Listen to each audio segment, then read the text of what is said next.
چاہتے ہیں کہ کشمیری عوام کو حق خود ارادیت دیا جائے، پوری دنیا میں کشمیریوں کی آواز بنیں گے۔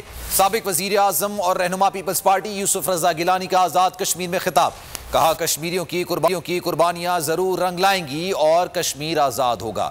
ذوالفقار علی بھٹو، بے نظیر بھٹو اور بلاول بھٹو زرداری نے ہر فورم پر کشمیر ایشو پر دو ٹوک انداز میں بات کی ہے۔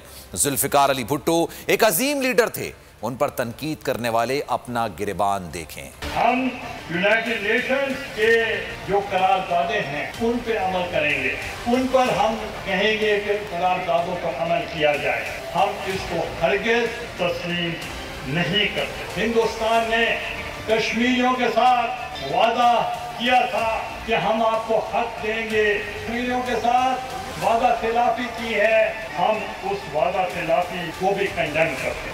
اس وقت پاکستان میں کچھ لوگ ان کا ذکر کرتے ہیں، مجھے موازنہ کرانا بھی ان کے ساتھ شرم آتی ہے۔ بھٹو عظیم شخصیت تھے، جیسے ذوالفقار علی بھٹو نے کیا تھا، جیسے بے نظیر بھٹو نے کیا تھا، جیسے آپ بلاول بھٹو کر رہے ہیں، ہم بھی آپ کے کشمیریوں کے وارثوں کی طرف سے ہماری آواز بھی آپ کی آواز